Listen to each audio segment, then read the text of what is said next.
मतलब जब सब डरे हुए हैं तो थोड़े से लालची हो जाओ, और जब सब लालची हो रहे हैं मतलब मार्केट ऊपर भाग रहा है तो डरने लग जाओ।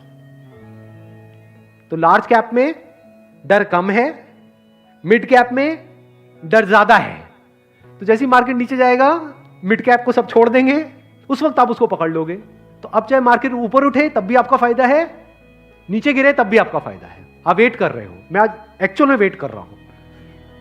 लोग हैं डरते हैं, जो म्यूचुअल फंड में इन्वेस्ट करते हैं, स्टॉक्स में इन्वेस्ट करते हैं, लोग डरते हैं कि मार्केट नीचे ना आ जाए, मार्केट ऊपर। मैं वेट कर रहा हूं, जाए तो सही नीचे।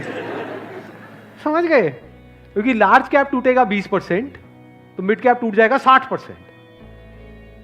तो मेरा 100 रुपए लगा हुआ था तो 80 रह जाएगा, उस 80 को उठा करके मैं मिड कैप में डाल दूंगा, फिर आराम से बैठ जाऊंगा कुछ सालों के लिए। जैसे ही मार्केट ऊपर जाएगा, मतलब लोग लालच से तड़प रहे हैं, तब जैसे ही 20% ऊपर गया, मान लो 48,000 पे गया, मिड कैप से हट करके मैं आ जाऊंगा लार्ज कैप में, वापस से सेफ हो गया। अब जो नया पीक बन गया वो क्या बन गया? 48,000। आज की रेट में क्या है? 40,000। अब 48,000 पे 2020 चलेगा। आ गया गेम समझ में?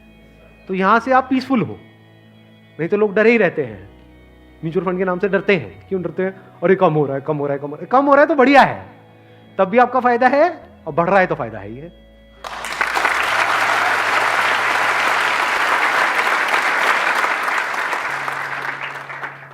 समझ गए? ये बेसिक सा फंडा है, हमेशा याद रखना।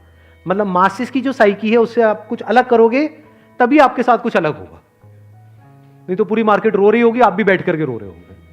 अरे टूट गया, टूट गया, टूट गया, टूट गया, अरे गिर गया, गिर गया, गिर गया, मैं बर्बाद हो गया, मैं बर्बाद। बर्बादी में भी आपका जश्न होगा अगर इस तरह से आप समझ पा रहे हो तो।